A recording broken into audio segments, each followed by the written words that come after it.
Bismillahirrahmanirrahim. Assalamualaikum warahmatullahi wabarakatuh. Alhamdulillahi al-karim rahman 'allamal Qur'an khalaqal insana wa 'allamahul bayan. Asyhadu an la ilaha illallah wa asyhadu anna Muhammadan abduhu wa rasuluh. Allahumma shalli wa sallim ala nabiyyina Muhammad wa ala alihi wa ashabihi wa man tabi'ahum bi ihsanin ila yaumiddin, amma ba'd. Akhwani fillah, arsyadana Allah wa iyyakum ajma'in.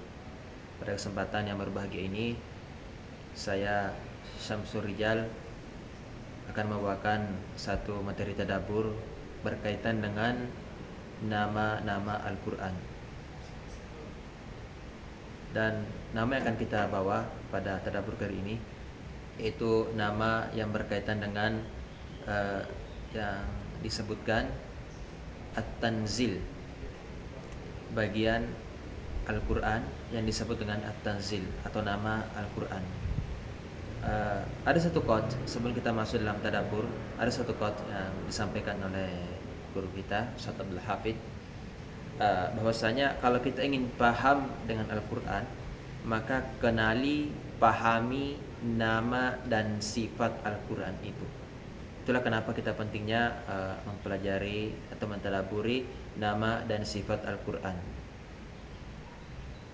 Baik, kita lanjut sebagai pembuka pada tadabbur kali ini, yaitu bahwasanya Al-Quran adalah kalam Allah Subhanahu wa Ta'ala yang diturunkan kepada Nabi Sallallahu Alaihi Wasallam secara berangsur-angsur melalui perantara malaikat Jibril alaihissalam.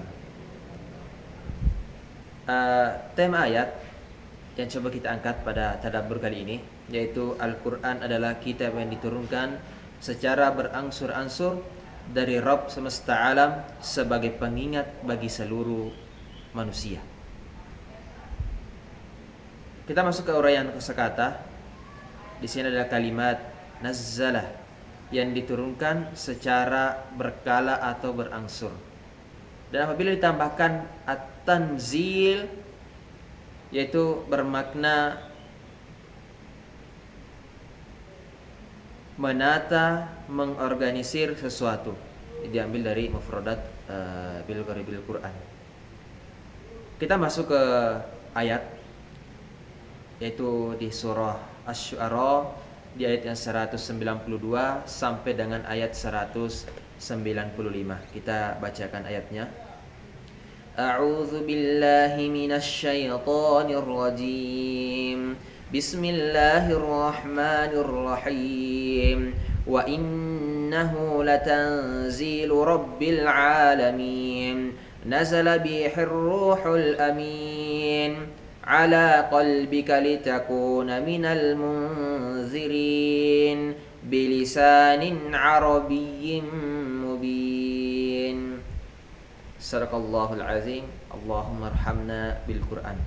Di dalam uraian kosakata, kita coba mengambil beberapa uraian kosakata yang berkaitan dengan nazzalah, kalimat nazzalah. Dari ayat yang pertama, wa innahu, ada kalimat wa innahu, sesungguhnya ia atau dia. Yang dimaksud adalah Al-Quran. Tanzil, tanzil, ya, benar-benar diturunkan dari sisi Allah Subhanahu wa Ta'ala kepada Nabi Muhammad sallallahu alaihi wasallam melalui perantara malaikat Jibril. Makna kebahasaan dari kata an-nuzul, maknanya adalah turun dari atas, ya. Sesuatu yang turun dari atas ke bawah. Ada juga kalimat yang mengatakan nazala an dabbatihi, artinya dia turun dari binatang tunggangan atau dari binatang tunggangannya. Al-mufradat fi gharibil Quran. Dari kata Rabbi, Rabbi asal katanya adalah at-tarbiyah, pendidik, yaitu menumbuhkan. Apa yang dimaksud dengan pendidik? Apa maksud pendidik dari ayat ini, dari kalimat Rabbi? Yakni menumbuhkan suatu keadaan menuju kesempurnaan, sedikit demi sedikit sehingga tercapai atau mencapai taraf kesempurnaan yang dikatakan dalam kalimat Rabbahu, Rabbahu, Rabbabahu. Artinya ia mendidiknya. Selanjutnya kita lanjut. Di dalam ayat ini ada kalimat al-alamin atau yang artinya semesta alam. Asal katanya adalah alam yang berarti tanda. Dan perlu kita ketahui bahwasanya seluruh makhluk selain Allah Subhanahu wa taala itu disebut atau dinisbatkan dengan kata alam. Jadi semuanya adalah alam. Semua adalah makhluk dari Allah Subhanahu wa taala kecuali Al-Qur'an karena dia adalah kalam Allah Subhanahu wa taala. Al-alamin, kembali kepada kata alam, ialah Allah, seolah ia adalah alat untuk mengetahui bukti akan adanya Sang Pencipta. Akan menjadi bukti penguat bahwasanya akan adanya Sang Pencipta dari segala alam ini, dari segala makhluk ini. Oleh karena itu, Allah memerintahkan untuk memperhatikan alam semesta sebagai jalan mengetahui keesaannya. Lanjut di kalimat ar-ruh artinya jiwa. Namanya ar-ruh dengan jiwa. Hal ini dikarenakan jiwa bagian dari roh.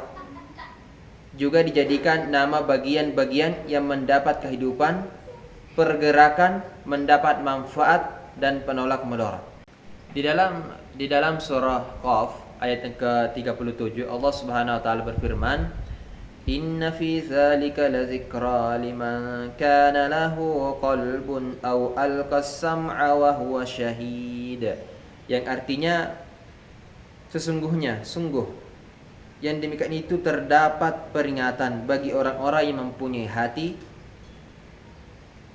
dan yang menggunakan pendengarannya sedang ia menyaksikannya. Itu tafsir dengan Al-Quran.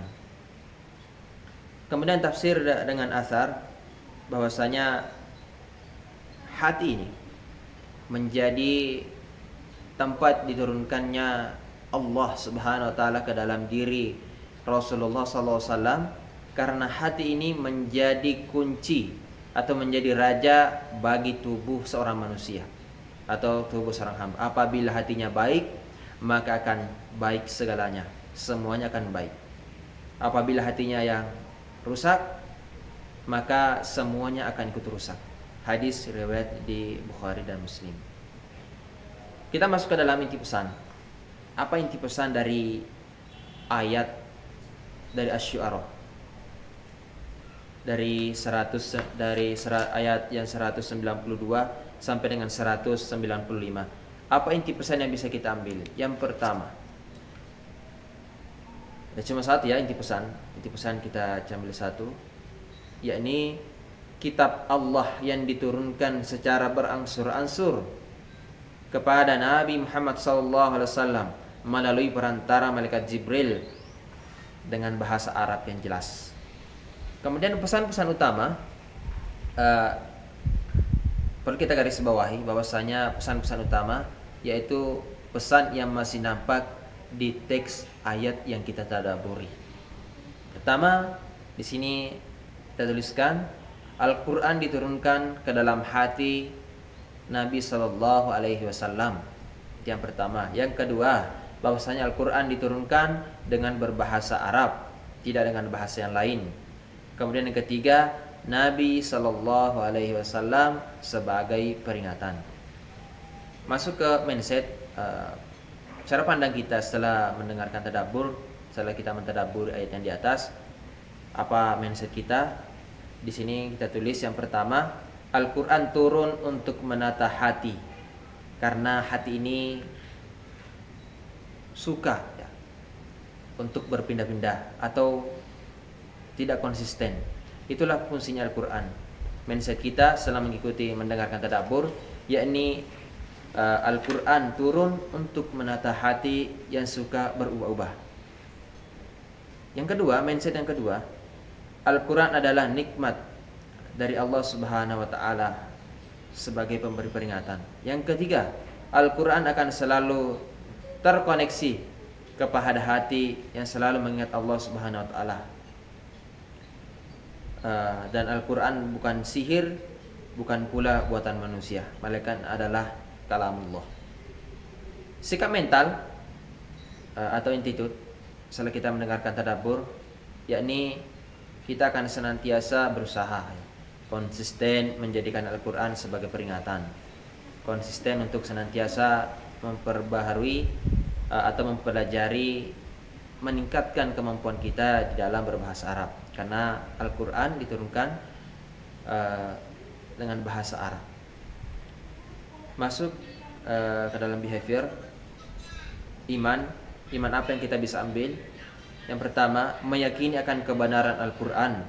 Yang kedua, meyakini Al-Quran sebagai penguat hati. Jadi apabila ada hati yang rapuh, maka kuatkannya dengan Al-Quran.